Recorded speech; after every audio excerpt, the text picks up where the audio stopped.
Hola y bienvenidos a Cierra el Libro al Salir, un podcast de literatura en el que, como siempre decimos, hablan los libros, las personas que los escriben y las personas que los leen. Yo soy Fernando Vicente y, por suerte para todas vosotras, no estoy solo en esta aventura, sino que me acompaña la poeta a la que nadie puede confinar, Ana Vidal. ¿Qué tal, Ana? Hola, ¿qué tal? Porque digo lo que nadie puede confinar porque ese no es el sitio habitual desde el que hablamos, bueno, desde el que estás tú cuando hablamos. No, estoy desconfinada, estoy desconfinada en Madrid, pero porque tenía un salvoconducto. Ah, tenía salvoconducto. Mola mucho la palabra salvoconducto. Es maravillosa, maravillosa. Hay un par de palabras ahí, salvoconducto y astrolabio, que son palabras de otra época, pero que son cosas que siguen funcionando. Lo del salvoconducto se ha reactivado aquí, pero bueno, seguro que en las guerras sigue habiendo salvoconductos y lo llaman así, además. O sea, para nosotros es algo muy literario, pero luego no. Y astrolabios siguen existiendo. Lo que pasa es que sí que es verdad que es una cosa antigua. En fin, pues que ¿sabes qué episodio es? Este es nuestro episodio 29. Deberíamos hablar de sí. Es un chiste muy malo. Bueno, no me he resistido a hacerlo. Iba a decir que deberíamos hablar en latín por lo de nono, pero bueno, de sí, si quieres también sí. Tú ya sabes que nosotros decimos a todo que sí. Sí, tendríamos que hablar de sí, Emperatriz y todas las novelas estas. En fin, Ana, ¿qué tenemos hoy? ¿Qué tenemos hoy? Pues ahora te lo digo. Tenemos las desnoticias. Nos vamos a contar el libro Basilisco de John Bilbao, que no es de Bilbao. En la reseña borgiana, Fernando nos hablará de un manga, Robomon, Roboto Taimon Suta, de Hokusai Taito. Uy. Sí.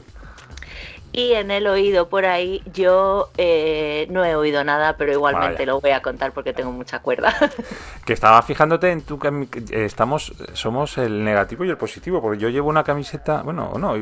¿La tuya qué color es? ¿Es así como rosita? Es tirando a rosa, sí, es un rosáceo como un rojo y blanco, y el tuyo rojo, ¿no? Parece. Sí, es un rojo, no es un rojo. Como el de tus labios. Eso.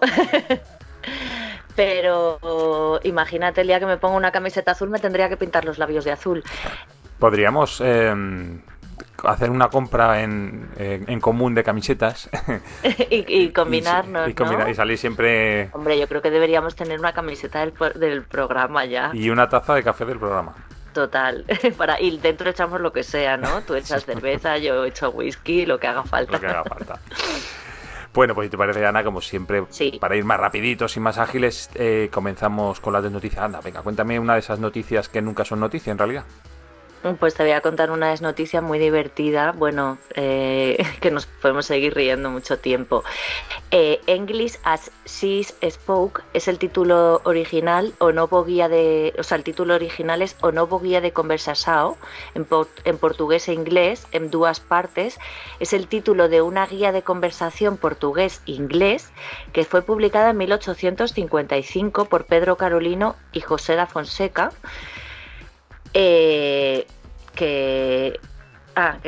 Bueno, da igual las fechas, que debido a sus errores es considerada un clásico de humor no intencionado. Hombre, pues una guía de idiomas que sea un clásico del humor, ¿verdad? Pero es que es maravilloso los ejemplos que tiene. Se considera que el libro fue escrito a partir de una guía de conversación portugués-francés. El problema es que Pedro Carolino, es que ya el nombre de Pedro Carolino ya me parece así un poco cómico, ¿verdad? Sí. No hablaba ni una palabra de inglés y tampoco dominaba la lengua portuguesa. Pues era portugués. Yo que no entendiera el inglés, pero si era portugués y no dominaba el portugués, estábamos bien. Bueno, ¿tú conoces a gente que no domine el español? Bueno, porque yo sí, ¿eh? No, yo para empezar soy el primero que no domina el español. Bueno, seguramente yo también, aunque sea muy redicha, seguro que no tengo ni idea. Bueno, toda la obra, según la opinión de los académicos, se resumió a la traducción con la ayuda de un diccionario francés-inglés de la guía francés-portugués de José da Fonseca. O sea, cogió la guía de uno, luego cogió un diccionario francés-inglés y lo trasladó.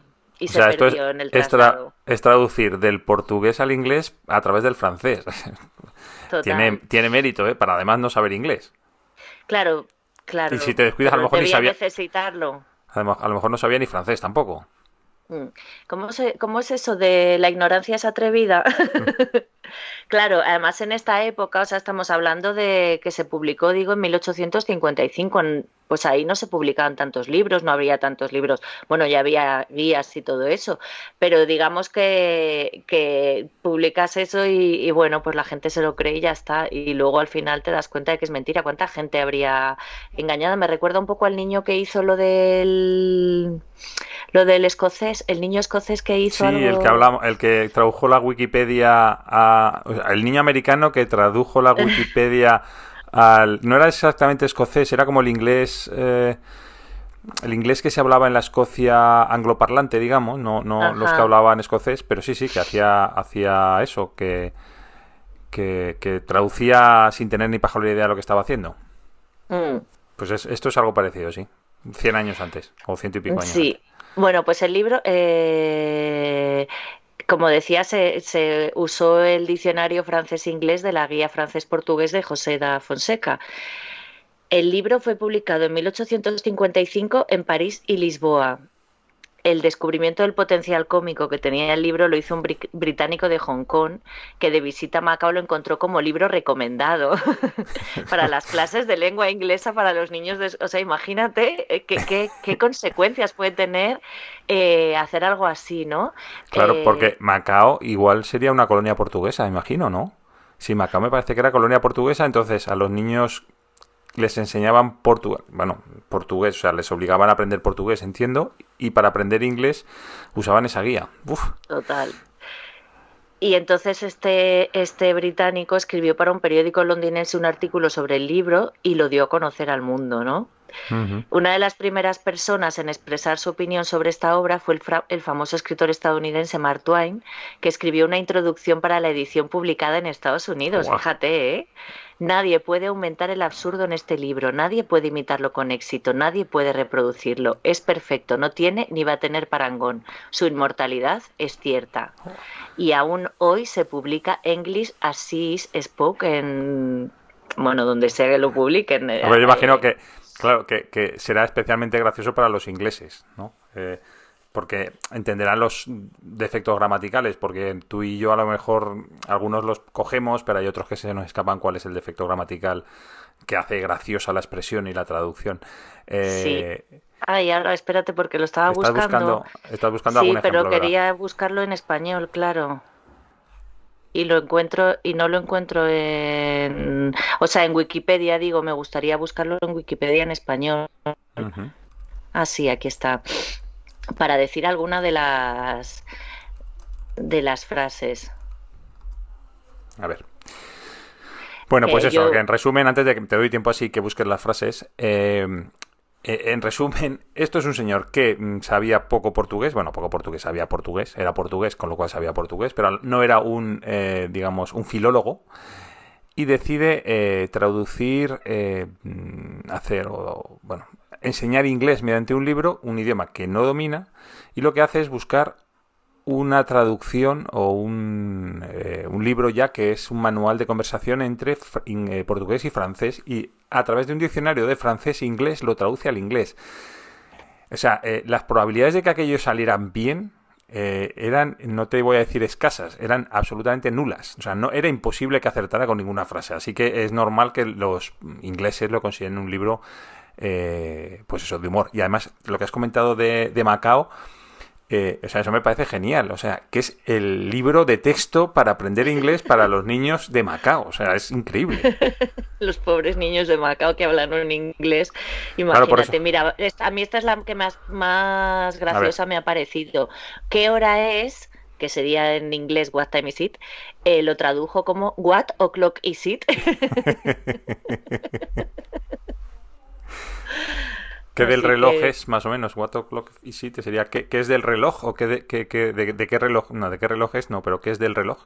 Estaba mirando que sí. sí, que Macao fue administrada por Portugal. Fue la última colonia europea en Asia y era portuguesa. Entonces a los niños de Macao les obligaban, aprendían inglés, claro. Y a lo mejor ahora vas allí a Macao y no entiendes nada de lo que dicen en inglés. tendrías que ir con este libro para entender claramente lo que están diciendo, Sí, ¿no?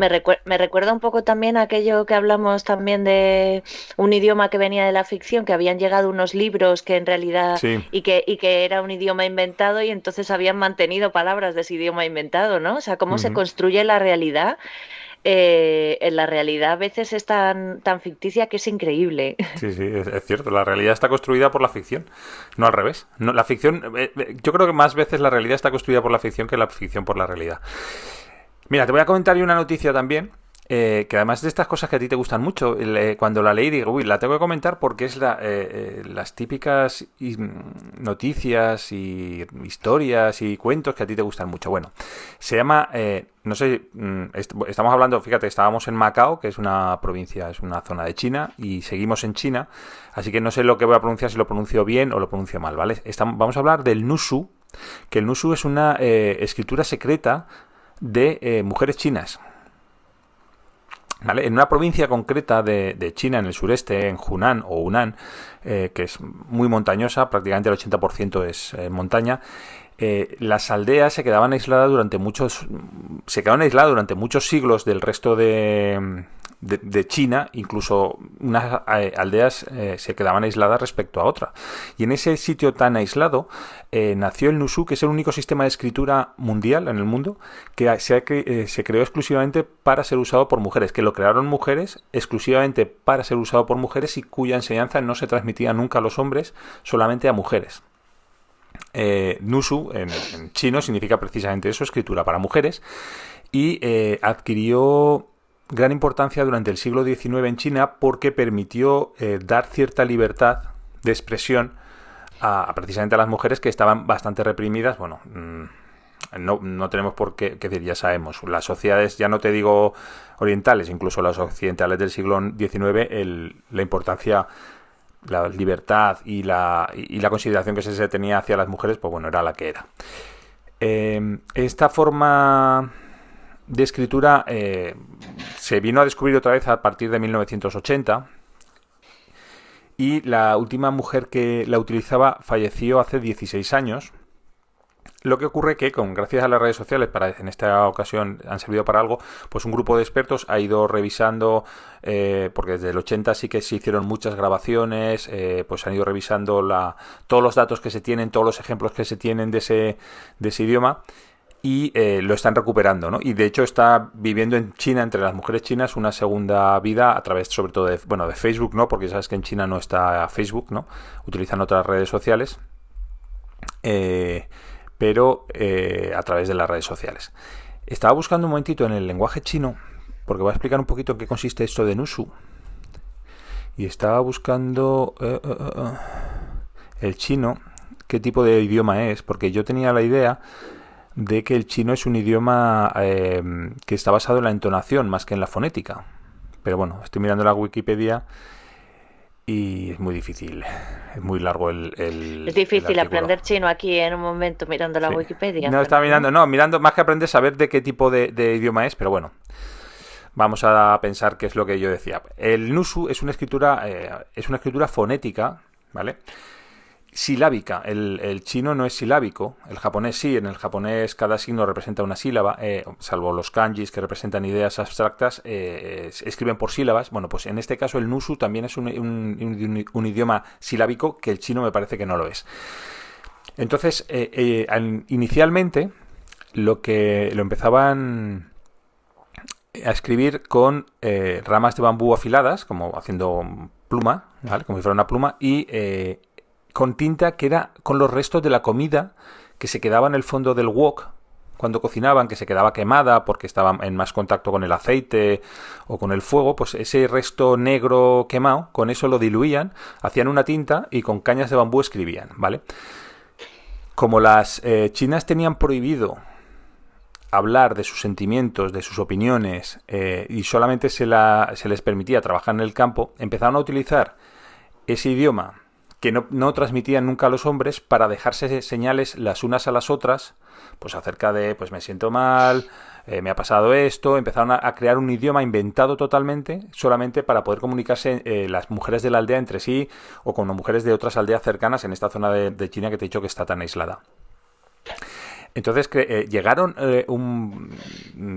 hasta tal punto al secretismo de esta lengua que las mujeres solo podían enseñar a otras mujeres, como te he dicho, que no tuvieran un vínculo familiar y nunca más de 3 o 4, para que fueran como células terroristas, ¿no? Sabes que las células terroristas, para evitar que caiga toda la organización, sean células aisladas de 3 o 4 personas, que si cae esa organización nadie más sabe a qué otras personas están relacionadas con el grupo terrorista. Bueno, pues las mujeres chinas hicieron lo mismo. Las mujeres chinas enseñaban a otras mujeres, nunca más de 3 o 4, que eran siempre con las que se comunicaban directamente, y el resto de mensajes que se podían transmitir ya no tenían...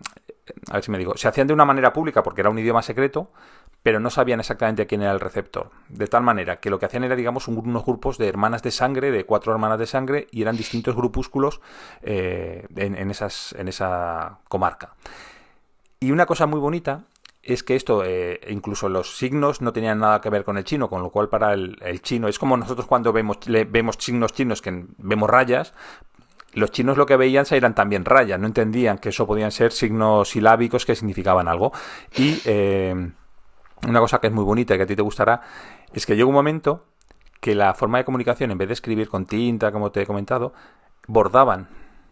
Hacían pues sábanas o mantas o jerseys o lo que fuera, ropa, y la bordaban con estos signos para transmitir mensajes pues o de felicidad o canciones o poemas. En fin, pues que era un idioma secreto solo para mujeres, como te he dicho.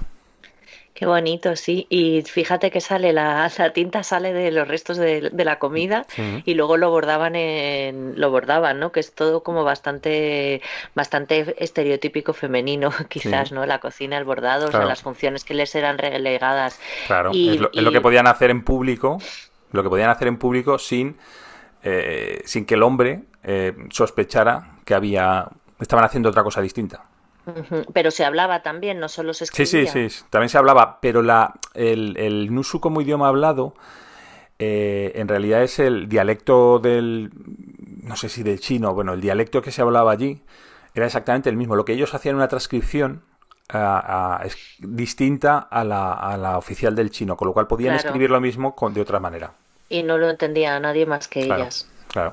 Eh, que, mm, que me parece muy curioso cómo se inventará un idioma, ¿no? Mm. Que yo no sé por dónde empezaría a construir esa casa, ¿no? De un idioma, no sé, hay tanta, o sea, porque puedes construir un idioma completamente diferente, pero supongo que tiene uno tendencia a hacer lo que conoce, ¿no?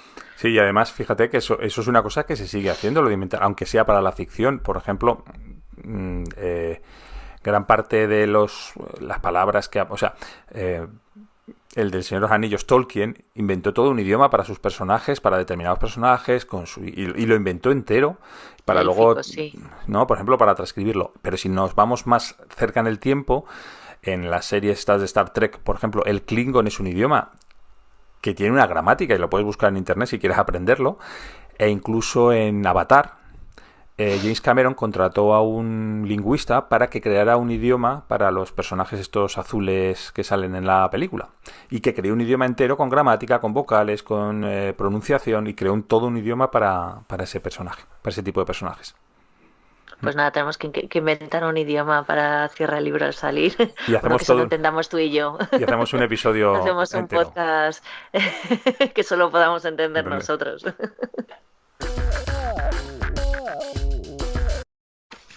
Bueno, pues vamos a hablar del libro de Basilisco, que lo tengo aquí, lo puedo Ujú. enseñar. No sé si se ve al derecho o al revés, nunca sé No, porque... no lo sé.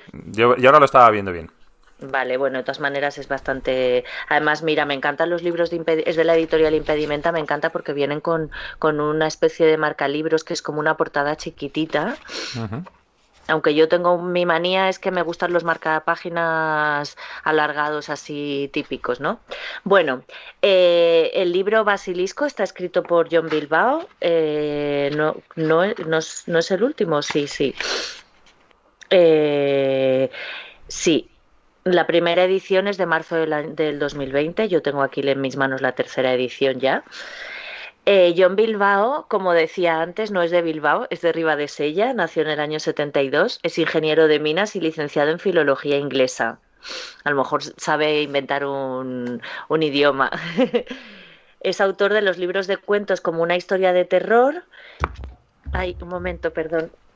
Lo voy a poner así, como Una historia de terror, de salto de página, Bajo el influjo del cometa, también de salto de página, que es una editorial extinta ya, Física familiar, El hermano de las moscas, Padres, hijos y primates, Shakespeare y la ballena blanca, Siglo XXI, los nuevos nombres del cuento español, esos que tienen Una cuentos en antología. antologías Ujú. también, Pequeñas resistencias, cuento español actual.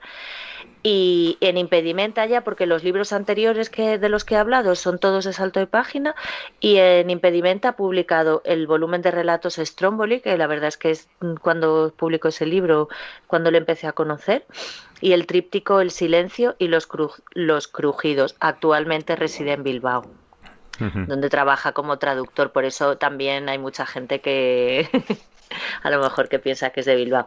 Y bueno, no sé mucho más de John Bilbao, pero aunque después de leer este libro uno cree que sabe un poco más del autor, Sí. ¿verdad? Porque es un poco autoficción, bueno, autoficción yo no diría.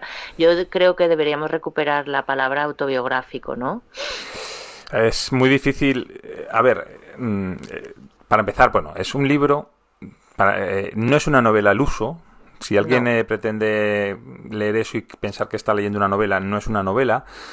Están mezcladas dos tramas, dos momentos temporales, dos protagonistas que puede ser uno. Además, la parte, digamos, más actual, el personaje tiene muchos puntos en común con el autor, muchos. Con lo cual, eso es lo que te lleva, por lo que eso decías, Ana, ¿no? Que puedes llegar a pensar que es autoficción, autobiografía, en fin. Desde luego, te voy a decir una cosa, si es autobiografía, es para darle un premio también, porque el desnudar de esa manera sus vivencias, en fin, no sé, yo no lo haría, a mí me costaría mucho. Sí, pero bueno, yo me imagino que como todo está un poco escondido sus vivencias. Hay que decir que es bastante difícil hablar de esta novela, libro de relatos, porque sin hacer spoiler, o sea que podemos poner un cartel que diga atención, spoiler. Ujú.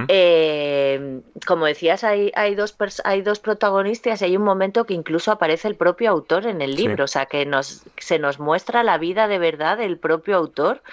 Creemos que es así porque tampoco lo podemos verificar, habría que hablar. Yo no he mirado, me gustaría, porque cuando termino un libro siempre me gusta leer alguna entrevista que se le ha hecho al autor o alguna entrevista en papel, o sea, en papel, en Sí, en medios internet, escritos. Ujú. o también algún vídeo o algo así, ¿no? Para conocerle un poco más. Pero bueno, en este caso no, la verdad que no he tenido tiempo, porque me vine a Madrid rápido y tal. Y bueno, si quieres hablamos de los cuentos así Sí. en sí, Sí, o a de las ver, dos tramas que hay, o vamos a algo hablar, sí. así. Vamos a hablar, vamos a Vamos a poner, hablar. vamos a hablar el cartel de que se nos puede ir la mano en este ratito que hablemos de este libro, se nos puede ir la mano y podemos contar algo que el que lo vaya a leer, eh, en Le fin, pues, desvele cosas importantes. les De veré todas cosas maneras, importantes, que sí. lo sepáis. Si luego al revisar la grabación veo que nos hemos hecho alguna revelación demasiado, no sé, que hemos un poco roto la magia del libro, haré una pausa en el vídeo, haremos algo, lo marcaremos en rojo, no sigas, sáltate tantos segundos para que la gente no escuche lo siguiente, ¿no? ¿Te parece? Sí, me parece bien. Lo único en el audio también tendrás que hacer un efecto, una alarma o algo así, ¿no? Como no Pi, pi, siga. pi, pi.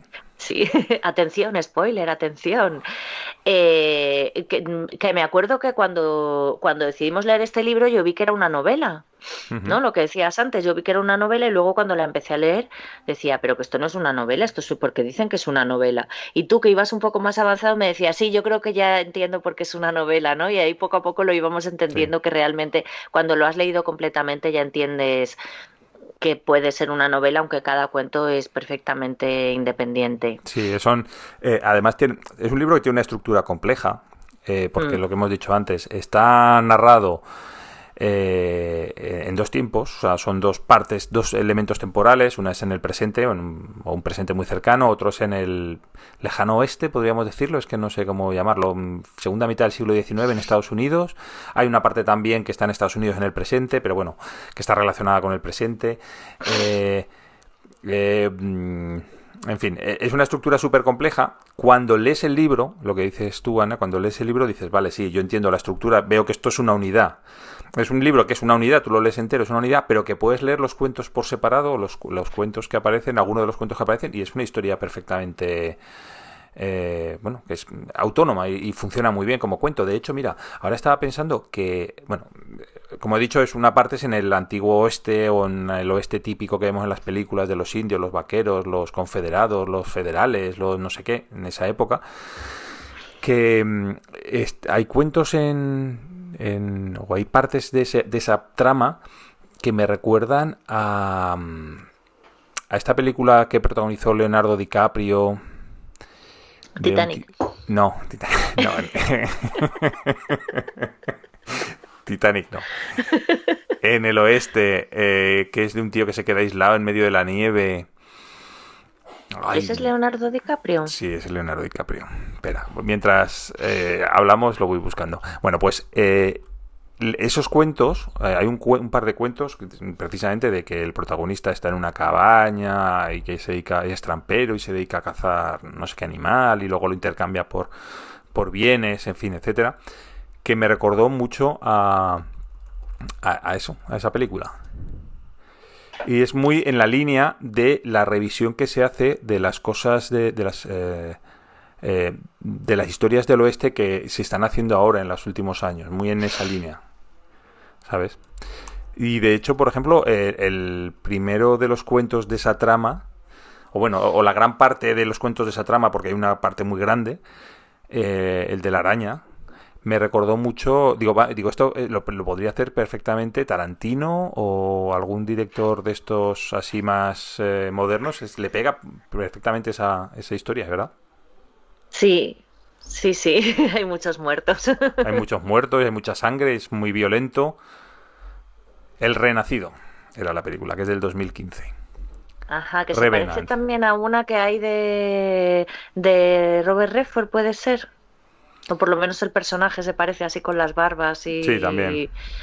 Mm. Uh-huh.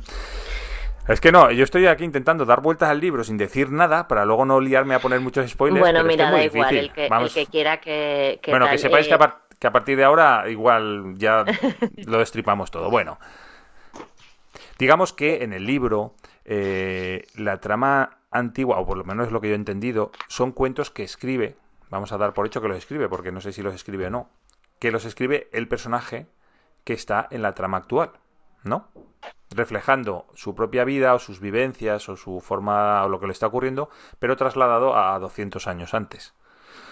Eso es lo que yo entiendo. No sé si lo escribe o simplemente es o que lo sueña o que lo imagina o que lo traslada, pero yo es lo que entiendo es eso, ¿no? Que el personaje actual, protagonista de la trama que está en los tiempos actuales, pues escribe o piensa o sueña lo que ocurre en esa época anterior. A raíz de lo que le cuentan en Estados Unidos un señor en una cena, ¿no? O en una barbacoa o no sé qué, que le cuenta una historia y a raíz de eso él se empieza a imaginar todo lo demás. Sí, además el señor le dice que debería escribir sobre el personaje que se llama John Dunbar, ¿no? El hombre que Uh-huh, se lo cuenta, dice deberías escribir sobre este personaje y entonces él como que continúa la historia uh-huh, y le mete dentro un poco lo que le está pasando a él, él está viviendo una época, que eso a veces nos pasa, ¿no? Que estamos viviendo una época muy enfadados y no nos damos cuenta, ¿no? uh-huh. Por lo que sea que nos está pasando en la vida, estamos muy enfadados con nosotros mismos normalmente, ¿no? Y entonces traslada, es que me parece tan bonito ese recurso, traslada ese enfado al personaje, y entonces es un personaje que no soporta estar con gente que va matando a todo el que le molesta en la vida, no mata porque sí siempre, aunque a veces sí, pero es un poco como el que entra en su espacio de seguridad, o cómo Sí. se llama el espacio este de 2 metros que deberíamos tener así más ahora, ¿no? Con el Uh-huh. coronavirus. Y entonces se carga todo el que intenta intenta invadir su espacio personal, sí. No, y de hecho, pero eso no significa que sea tampoco antisocial o que porque hay un personaje Sí, en esa historia de en la época de los vaqueros, digamos, que es un dibujante que sí que lo admite, ¿no? Y que incluso lo protege, le intenta salvar la vida y tal, que al final no lo consigue, pero bueno, que intenta protegerlo y, y sí que lo deja entrar y forma parte de él. Y, y es eso, entonces es la manera de trasladar pues eso, toda la rabia, porque hay que decir, digamos que la parte situada en el presente es la previa a que el autor escribe todos estos cuentos. Con lo cual, como más o menos avanzan paralelamente, eh, tú cuando acabas de leer todos los cuentos sobre el oeste, cuando llegas al último, y sigues, continúas con el tiempo presente, en ese tiempo presente empiezas a detectar las claves de lo que ha ocurrido antes, de por qué antes ha pasado no sé qué, o ha salido tal personaje, o a tal personaje lo ha llamado de una manera, porque ha habido una cueva, porque han entrado dentro de una cueva, porque han encontrado dentro de una cueva lo que han encontrado, lo descubres al final, porque digamos que el tiempo presente, cuando acaba el tiempo presente es cuando el personaje se da cuenta de lo que dices tú, que está muy enfadado, que tiene rabia, tiene odio, que tiene no sé qué, y decide volcarlo todo en ese personaje que le han contado que existe, que le han contado una historia de él y empieza a contarlo. Porque de hecho, el personaje John Dunbar aparece como personaje secundario de la historia que le cuentan. La historia que él cuando está en Estados Unidos le cuentan una historia, no es el personaje principal de esa historia, es un personaje secundario y es el que aparece allí como personaje, el que toma él, el que le gusta como catalizador de su enfado para seguir contando la historia. Sí, Eh, bueno, a él le cuentan primero esa historia en la que aparece como personaje secundario, que aparece así al final, ayuda y se larga, ¿no? uh-huh. Pero luego le vuelven a contar un trocito de la historia, que es la que luego él continúa, en la que ya podría... Pero bueno, aún así ahí todavía no es verdad que no es protagonista, sino que es como que continúa su historia, pero su historia está relacionada con muchas otras historias, ¿no? Uh-huh. A mí, vamos, como estáis viendo, la historia es, o sea, la trama es, no la trama, la estructura es muy complicada, bueno, muy complicada. Es más complicada de explicar que una novela tradicional, pero es muy interesante, me parece muy inteligente, me parece muy bien resuelta. A ver, me imagino, no me he puesto a analizar el libro tan al detalle, imagino que quedarán cabos sueltos, porque es normal, porque es imposible dejar todo cerrado, pero está muy bien pensado la forma en que John Bilbao se plantea escribir esa historia. Y además el título, ¿verdad? Que eso me lo dijiste tú, yo no había caído, basilisco, lo que hace referencia es precisamente a eso, al enfado, ¿no? Cuando se dice está hecho un basilisco, pues es al enfado permanente que tiene el protagonista del libro, que se supone que es el autor del libro, se supone que no lo sabemos si es el autor o no. Y lo que estabas Sí. comentando, hay un momento en el que, en el libro, un momento que es un momento onírico, en el que se ponen en contacto el protagonista del tiempo presente con el protagonista, con John Dunbar, ¿no? Con ese protagonista de la época pasada, se ponen en contacto entre sí a través de un tercero que entendemos que ese sí que es John Bilbao. Sí, Es una es cosa muy muy, extraña de es una explicar, cosa extraña. Y es una cosa extraña también en el libro porque digamos que es la única parte un poco, que no es realista, ¿no? Que no es sí, que muy... se sale como un poco del realismo y entra así como en eso, en el onirismo o algo así. Uh-huh. Es muy extraño además, sí. Y la parte, bueno, en general es un libro, claro, está reflejando el enfado, ¿no? Es un libro que en la época pasada, en la época ambientada en los Estados Unidos, es muy violento, muy violento, pero además con una violencia mm, normalizada. Quiero decir, lo que ocurre parece absolutamente normal, no se juzga, no se valora, pues pase y ya está. Nadie pone el grito en el cielo, sino, en fin, pues ocurre y ya está, y pasa esto, y hacen esas torturas y matan de esa manera, y no hay absolutamente ningún juicio moral sobre eso. Eh, pero lo que decíamos, tú podrías leer solamente la parte de los cuentos sobre John Dunbar y funcionan perfectamente como una historia. Y están muy bien escritos además y tienen muchos momentos de tensión y puedes seguirlos. En fin, a mí me parece A lo mejor también se pueden leer las dos tramas por separado También. o sea, que es un poco no como Rayuela, Mm, pero son cuentos que si los lees en otro orden te crean una historia un poco, no diferente, sino como más ordenada a lo mejor, ¿no? ujú. Yo, Y luego, espera, perdona, sí, espera. Y luego ya para rematar, lo que nos falta es que yo creo que ya se nos había olvidado que hay un cuento que es súper, a mí me resultó súper desagradable y lo tuve que sí. saltar, que no tiene nada que ver ni, no tiene que ver ni con la historia de John Dunbar ni con el presente. Simplemente es un cuento que escribe el protagonista del presente y que se mete en el libro que cuando lo lees no sabes a qué se refiere, no sabes por qué viene, a quién se refiere, pero que a mí me resultó un cuento muy angustioso y yo reconozco que me lo salté. O sea, leí un poquito en diagonal y porque me estaba angustiando mucho y dejé que pasara el cuento y no lo leí. Ah, pues yo lo que hice con ese cuento fue, fue leerme la última página, como me dijiste que era tan angustioso y tal, y que tú ibas por delante. Y me leí la última página para saber que todo estaba bien y así ya lo pude leer tranquilamente, ¿no? Cuando sabes que las cosas van a acabar bien, Sí. eres más capaz de leer eso, sí. Al final ese cuento vuelve a aparecer Ujú, en la historia real y es cuando te das cuenta de que este es el escritor y que está escribiendo todo esto, ¿no? ujú. Yo, bueno, el libro tiene 8 relatos que tienen diferentes eh, tamaños. Extensiones. Extensiones, gracias. Yo me he hecho un esquema de los 8 relatos y de qué manera se relacionan. El otro día hablábamos, lo he enseñado porque, bueno, ya que me lo he currado un poco, ¿no? Esta vez he trabajado.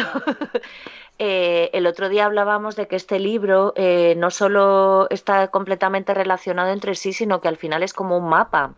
O Ujú. sea, es como si pudieras hacer un mapa del tiempo anterior, el tiempo actual y relacionar los elementos.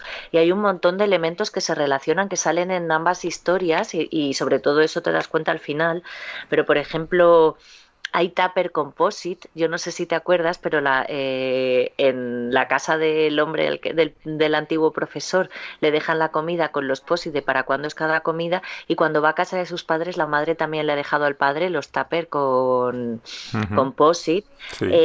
Al principio la mujer del protagonista, digamos del actual, del escritor, están en Estados Unidos y ella ha ido a hacer ella ha ido a algo de una exposición con un fotógrafo y no le había gustado mucho y habla de él, del fotógrafo, así un poco como que ella no tenía ganas de ir y había fotos de personas vestidos de cuero con los genitales al aire y luego aparece una escena en un cementerio en que hay una chica que no va vestida de cuero pero que lleva los pechos al aire también, que yo Sí. también relaciono y luego vuelve a salir un fotógrafo del que ella dice lo mismo o algo parecido a lo que dijo de ese primer fotógrafo del principio. Solo quiere hablar de sí mismo y no sé qué, y cosas que dijo un poco del principio. También Ujú. aparece un cocinero en la Sí, señor. historia, en una historia y en que solo me lo dijiste tú, las fuerzas de la naturaleza un poco, ¿no? Como en la historia esta pasa lo del veneno de la cueva, el río aparece también en las dos cuevas, ¿no? El Hay una río. cueva con un Ujú. río en ambas, Las arañas. las arañas, las pintadas del techo en una son pájaros o algo así, No, ¿no? en Son una. como... Yo creo que es huesos de dinosaurios, de peces o de dinosaurios marinos fosilizados que se quedan en el techo de la cueva, ¿no? Que se pueden ver en el techo de la cueva. Y en la otra deben ser, supongo que pintadas, sí. mm, Pintadas tam- rupestres, porque, bueno, en donde sí, describe su casa, de hecho dice exactamente dónde es, porque dice, es la cueva contigua a las cuevas de... am, ay, es unas cuevas bastante famosas, a mí me sonaban. Espera, lo voy a buscar. Pues bueno, que la cueva en la que tiene en casa de su padre está justo contigua a una cueva en Asturias. Entonces los encargados de esa cueva pues le van a decir que a ver qué pasa, a ver si qué está haciendo allí, en fin, bueno, no vamos a decir más. sí, la verdad es que la aparición de la cueva es Tito bastante. Bustillo, la cueva de Tito Bustillo. Es ¿Cómo? la cueva de Tito Bustillo, es la cueva que es Ajá. al lado de la que su padre tiene y en la que él descubre unas pintadas rupestres. Sí. Habla el libro en general, creo que habla bastante del enfado, Ujú. de las personas enfadadas, incluso el padre, o sea, en esa historia un poco desagradable, el padre también está enfadado, ¿no? Siempre pinta a personajes enfadados. Y yo creo que se da cuenta al final el escritor, ¿no? De que está enfadado. También también habla de la soledad, de personajes que quieren estar solos, ¿no? De que necesitan esa soledad, que se sienten un poco invadidos por los demás, como decía antes. Y bueno, no sé, hay como eso. Ay, se me caen los oídos, las orejas. También aparece el veneno varias veces, el veneno de las avispas. Creo que el perro Ujú. del John Dunbar muere envenenado. Sí. O la araña también le da una especie de veneno. No sé, hay como cosas. Es muy bonito cuando terminas de leer el libro y haces este ejercicio mental de ir como juntando elementos de unos y otros lados, pues no sé, para ver tu propio mapa del libro, ¿no? Sí, es Y cierto. Hay muchos elementos que vas reconociendo, que van saliendo en un sitio y en otro, y vas y tratas de relacionar, ¿sabes? Eso te obliga a pensar, porque estás leyendo el libro y aparece, pues, en la historia actual aparece un cocinero y tratas de relacionarlo a ese personaje con lo que sabes del cocinero que sale en las historias del pasado. Entonces, la verdad es que es un libro. Mira, a mí cuando los libros me hacen pensar, cuando no simplemente me dan una historia y me la cuentan y ya está, sino que me hacen pensar un poquito, a mí me gusta mucho. Y en este libro te hace mm, pensar, ¿eh? Y además estás intrigado porque ya no solo intrigado por la historia que te van contando, sino estás intrigado porque hasta que no avanzas en el libro mucho no entiendes la estructura del libro, de lo que está pasando, que te está contando, que lo vas entendiendo casi casi al final. Entonces el pensar por qué me estás contando esas historias así de una manera y unas historias en una época, otras historias en otra época es súper curioso. Y es lo que dices tú, el enfado, todos los personajes están enfadados.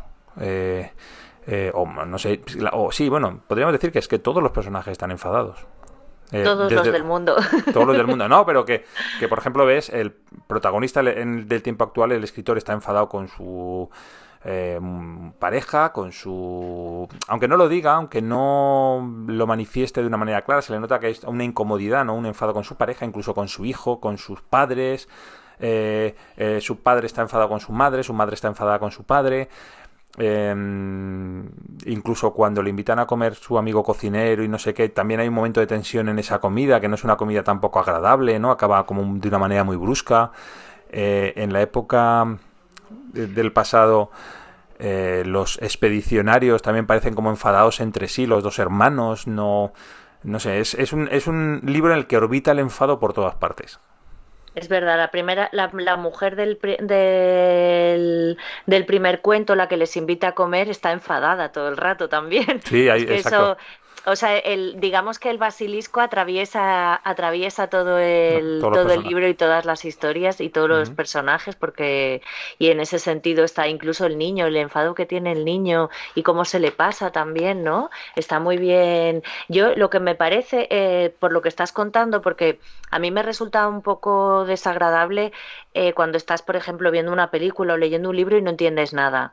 Aquí estás entendiendo todo el rato, o sea, no es que no entiendas lo que te está contando, lo entiendes todo el rato, lo que pasa es que se va creando un hilo conductor que entiendes todo al final, más o menos, pero no tienes que hacer ningún esfuerzo para entender nada, o sea, Sí, no son imágenes oníricas sin sentido que no sabes lo que te están poniendo. No, no, son una historia que te están contando una historia. Es una historia perfectamente contada y con su trama, su desenlace, no sé qué, sus personajes, todo está perfectamente contado. Es interesante, lees, pero te falta entender.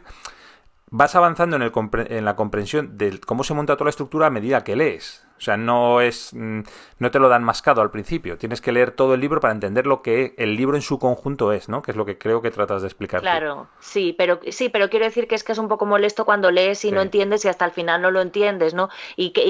Alguna vez lo hemos hablado, hasta qué distancia puedes dejar no entender para que la gente no deje de leer lo que estás escribiendo, ¿no? Ujú. Pero en este caso tú todo el rato estás leyendo cuentos que te están gustando. A mí me han gustado todos los cuentos, ¿no? Y bueno, quizá ese es un poco desagradable, pero es que todo está tan bien escrito, o sea, eso es una maravilla, ¿no? Uno, como decías, yo quisiera escribir como John Bilbao. Sí, sí, bueno, ahora hablamos de eso. Ujú. Eh, pues eso, escribe tan bien y cuenta todo tan bien y las descripciones y todo está estupendo y tú estás leyendo unos cuentos estupendos, pero llega un punto en el que entiendes que hay algo más que esos cuentos que estás leyendo y eso me parece importante resaltarlo para que no quede la sensación de que no se entiende el libro se entiende perfectamente todo el rato, lo que pasa es que luego es como una epifanía, ¿no? Llega un Sí. punto en el que dices, ostras, claro, ahora entiendo por qué esto, ¿no? Pero llega, no hace falta no hace falta tener una inteligencia superior para, Para hacerlo. Ujú. porque si lo he entendido yo, te digo yo que lo entiende cualquiera, ¿eh? No. Que en eso tienes razón, es así, es exactamente como dices tú. En cuanto a la forma de escribir, sí, es lo que te digo. Yo, si tuviera que decir cómo me gustaría escribir una novela, me gustaría escribir como escribe, me refiero al estilo y no a la estructura de este libro en concreto, sino al estilo, a la forma de escribir, a la forma de usar los verbos, de usar las palabras que usa, la estructura de las frases. Yo quiero escribir como John Bilbao. Lo lees. Además, de hecho, en un momento dado, uno de sus personajes de la época actual critica al personaje escritor, le critica un cuento que evidentemente ha escrito John Bilbao. Sí. Claro, porque ese cuento lo ha escrito el John Bilbao real, pero se le presenta a un personaje y ese personaje le critica la forma de escribir. Pero bueno, a mí me gusta cómo escribe, es muy limpio, es muy certero, es muy eficaz, es muy... logra transmitir lo que quiere usando las palabras justas, no es una forma de escribir muy arrebolada, muy no sé cómo decir, muy artificial. O sea, lo lees y cuando lo estaba leyendo digo, yo quiero escribir como escribe él. Yo quiero escribir como escribe él y para otros asuntos me gustaría escribir como escribe Carlos Castán. Pero en este caso, para una novela, como escribe John Bilbao. Y también habías dicho como Isabel González, no lo Ay, como vayas Isabel González. Yo a... soy muy de Isabel. Aquí es que somos muy de Isabel González. Entonces, como esas tres personas. Me falta buscar una mujer para equilibrar. Como Ana Vidal. Quiero escribir como Ana Vidal, Isabel González, John Bilbao y Carlos Castán. Vale, te lo compro. A mí me gustaría escribir también un poquito como tú. Yo soy más en general de mujeres, pero todos los escritores y escritoras que has dicho me parecen maravillosos. También me gustaría escribir un poco como Tatiana Tibuleac. Ujú, cierto. Y bueno, como María Fernanda Ampuero también, que es otro gran descubrimiento maravilloso. En Que me fin, parece que es de los próximos, ¿no? Que leeremos. Ujú. sí, aquí anunciando cosas. Bueno, pues yo qué sé, yo creo que no hay mucho más que No. decir sobre esto. Yo, como al final hacemos de conclusión, recomiendo fervientemente la lectura de este libro, de esta novela Cuentos Estupendos. Lo voy a prestar a mis amistades en La Palma. Mi padre Yo, se lo ha leído también mientras yo estaba aquí. También le ha gustado. yo recomiendo además que lo compré. Yo lo compré en libro electrónico. Pero yo recomiendo la edición en papel porque es muy... A ver, Impedimenta hace libros... A mí me gustan los libros objeto y entonces el objeto que hace Impedimenta es muy chulo. Y además una Sí. portada muy bonita y bueno, está muy bien ese libro. Pues bueno, recomendado. Ya no hablamos más para no meter la pata, ¿no? Vale.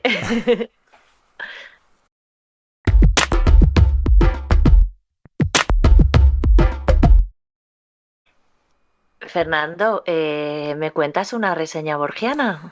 Pues mira, te voy a contar una cosa. Creo que es la primera vez que hablamos de mangas, ¿verdad? Creo que No, sí. no habíamos hablado nunca, ¿verdad? Vale. Te voy a reseñar un manga. Este manga se llama Robomon. Robomon es el nombre que, digamos, con el que se le ha dado a conocer, aunque en realidad en japonés es Roboto Tai Monsuta, que significa, bueno, me parece que lo digo luego, así que no lo adelanto. Y que es del autor Hokusai Taito, ¿vale?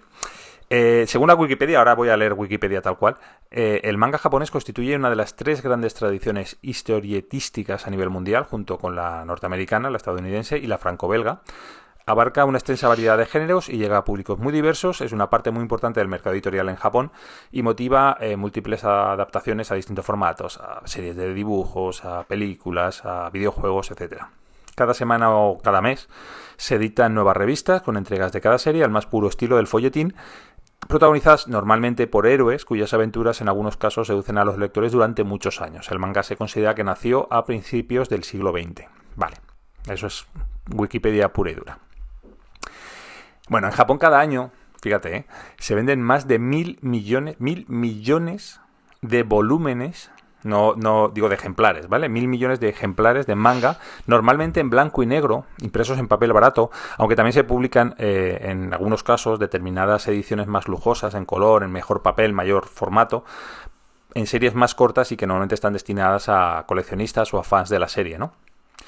De este último tipo de mangas, de estos más caros, es de lo que te voy a hablar, por una edición muy curiosa de un manga titulado, como te he dicho, Robomon, Roboto Taimonsuta.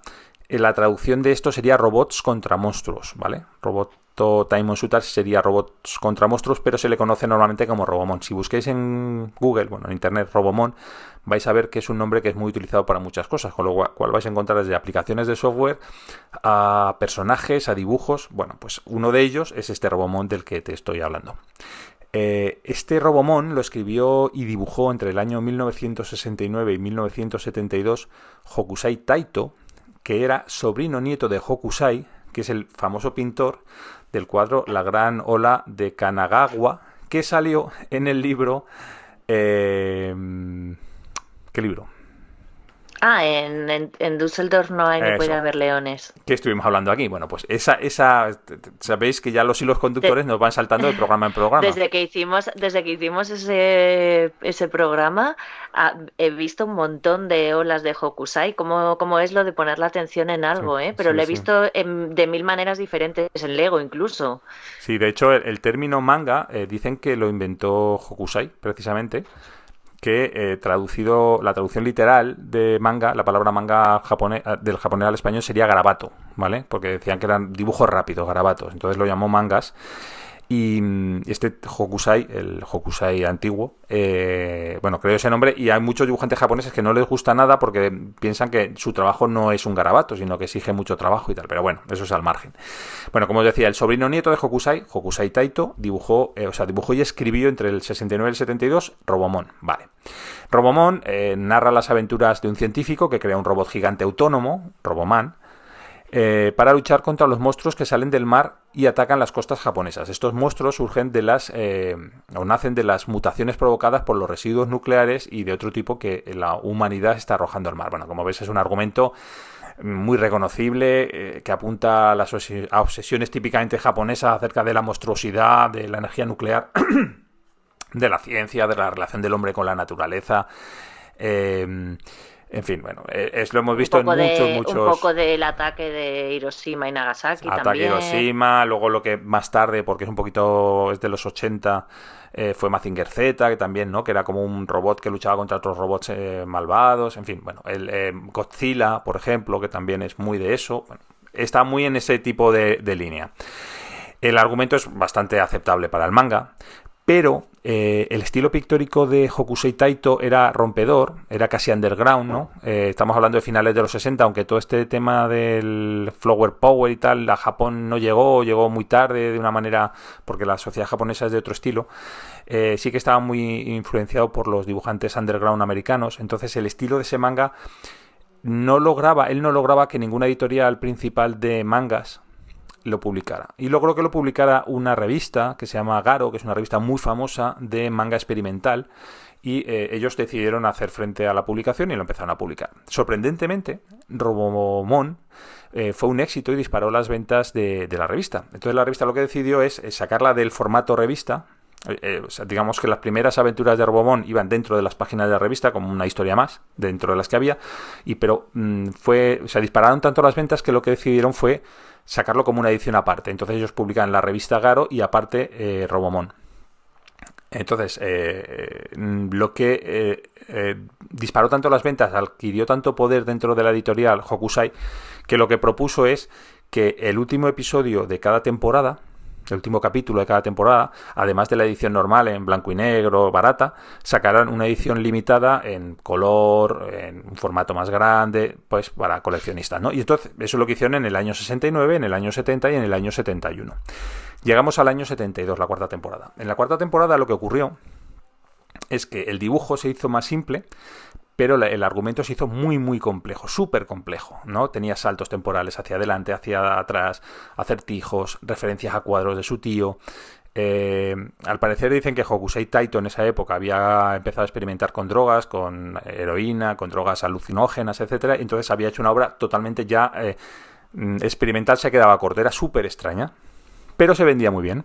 Con lo cual, cuando llega el último episodio de la temporada, él lo que decide es, a ver si soy capaz de explicarlo, ¿no? En la edición normal, pues es la edición normal, pero en la edición especial y limitada, lo que hace es que la última viñeta, la viñeta que resuelve el final de toda la temporada de esta manga, estuviera dibujada en el canto de las hojas. Es decir, que cogieras el libro y vieras la viñeta en el canto de las hojas dibujada, ¿vale?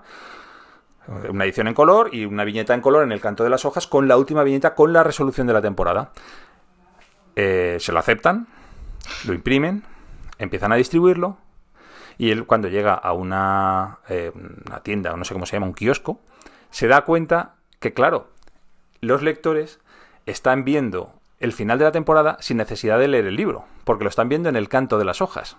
Con lo cual, va corriendo a la editorial, pide a la editorial... Pero es solo una imagen. Bueno, la imagen y el texto, lo que fuera, no sé exactamente cómo es, porque yo la verdad es que no lo he visto, ¿no? Sé la historia, pero no la he visto. Entonces aquí el final, pues a lo mejor es que era muy evidente, o resumía demasiado, o resolvía demasiado esa imagen. Entonces él se da cuenta cuando lo ve publicado, lo ve allí en un kiosco, que claro, que el lector, un niño a lo mejor no tiene necesidad de leer el manga porque sabe lo que va a ocurrir dentro, ¿vale? Con lo cual, vuelve a la editorial y logra que la editorial vuelva a recuperar todos los ejemplares que había impreso y los destruye, ¿vale? Y entonces les pide que los vuelvan a imprimir, pero desordenen las hojas, de tal manera que el libro se imprime con las hojas desordenadas y el canto no se ve nada, se ven colores, pero no se ve nada definitivo porque no se puede ver. Él lo que quería era que luego el lector arrancara las hojas y tratara de ponerlas en orden. Una vez ¿vale? No sé si me estoy explicando. Arrancas las hojas, las pones en orden y ves y entiendes la historia y además ves la última viñeta del manga, ¿no? Esta edición espera, que me he perdido en el guión que tengo aquí de lo que os quería decir. Vale. Esta edición los coleccionistas japoneses la llaman Pazuru, que es la traducción al japonés de la palabra puzzle o rompecabezas, porque lo que se trataba, la única manera en esa edición de entender lo que pasaba era, tenías dos opciones, o una, arrancabas las hojas y las ordenabas según lo que tú creías que tenía que pasar en la historia, leyendo las páginas y ordenando las páginas según lo que tú pensabas que debía pasar, o dos, intentando montar el dibujo de la última, como si fuera un puzzle, intentando poner las hojas en el orden correspondiente para que se formara el dibujo que se tenía que formar. Era un puzzle, ¿no? Lo podía resolver de dos maneras. Y eso es ese es el libro, ese es el manga al que me quería referir. Esa última edición es por lo que este manga, el Robomon que por lo demás no tiene mayor interés, es la razón por la que es una reseña borgiana de estas, ¿no? Porque es un libro puzzle. O sea, hay que montarlo tanto para entender la historia como para entender la última viñeta del dibujo. La editorial Garo no publicó una quinta temporada de Robomon, no tanto por esto, porque les costó muchos yenes, sino porque, llegó la crisis económica, todo lo que eso conlleva, y además porque Hokusai, el tema de las drogas se acentuó y llegó a cortarse los dedos de la mano derecha con la que dibujaba. En un ataque, en un mal viaje de estos de drogas, con un cuchillo se cortó los dedos de la mano y ya no podía sostener los bolígrafos, las tintas, los lapiceros, ¿no? Con lo que pinten. En la actualidad, de las 4 ediciones de ese último número de Robomon, que fueron la de papel barato, la distribuida y que luego retiraron, la desordenada y posteriormente ordenada a mano, o sea, las que alguien cogió y ordenó, la más apreciada por los coleccionistas es la que se publicó y luego se retiró. Claro. Y de hecho se sabe que hay algún ejemplar en manos de coleccionistas que no lo quieren dar a conocer para evitar que alguien trate de robar ese manga.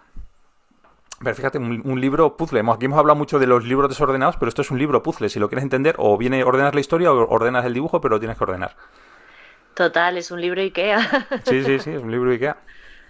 Que el otro día también hablábamos de un libro IKEA que podías descomponer sus palabras para formar otra historia. En este caso no, la historia. Descomponer sus páginas para formar la historia. Y es el que es puzzle ¿Era fácil? O sea, ¿tienes que arrancar las hojas o tenía un Sí, no, sistema no, así más o menos no, no, fácil no estaba de...? pensado para que fuera fácil.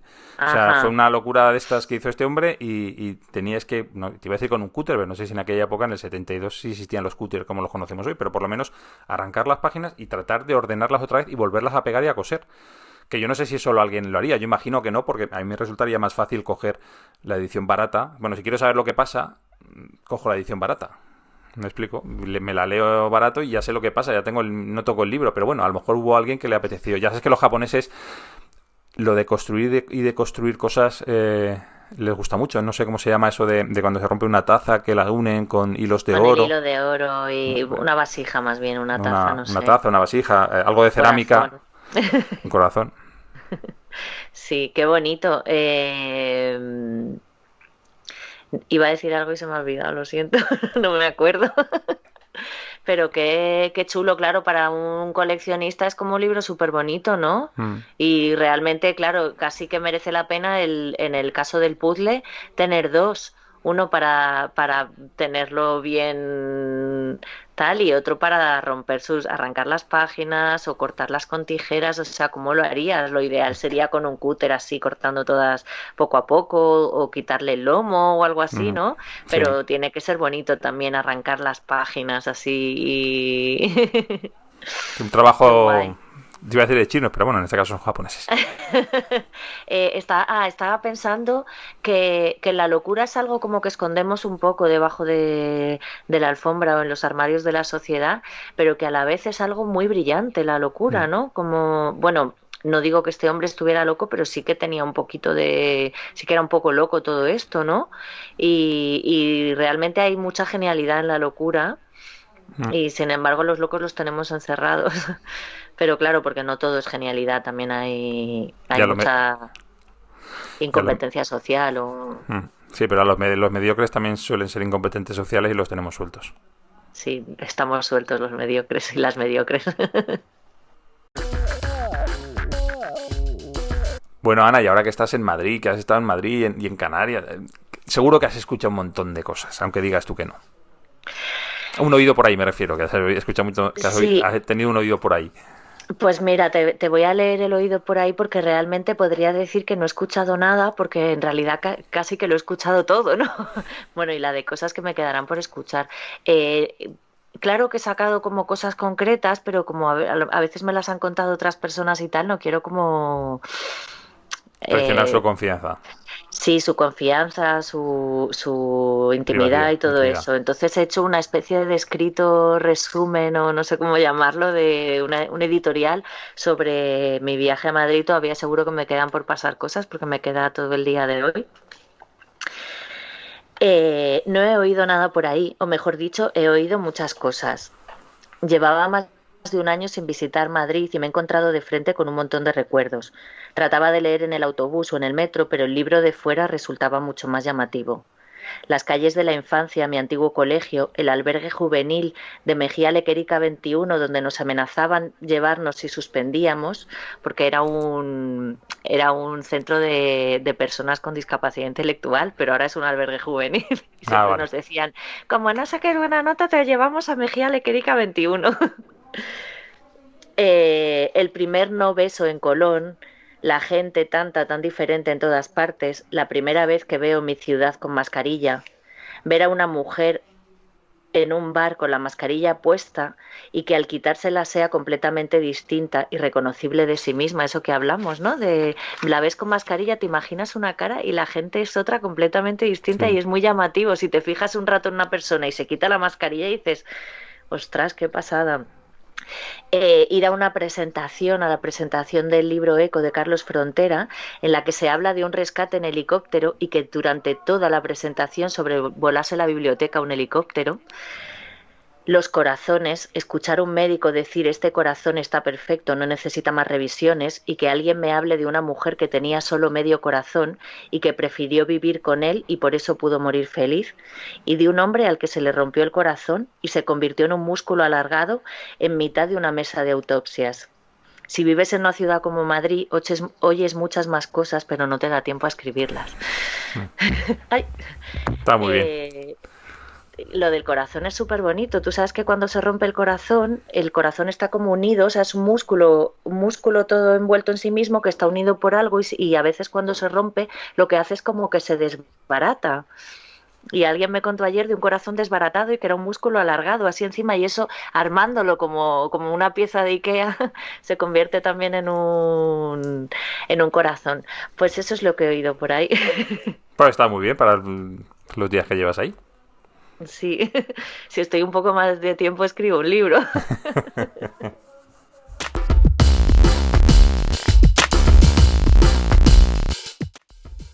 Bueno, pues hasta aquí el episodio 29, 20 sisi de Cierra el libro al salir.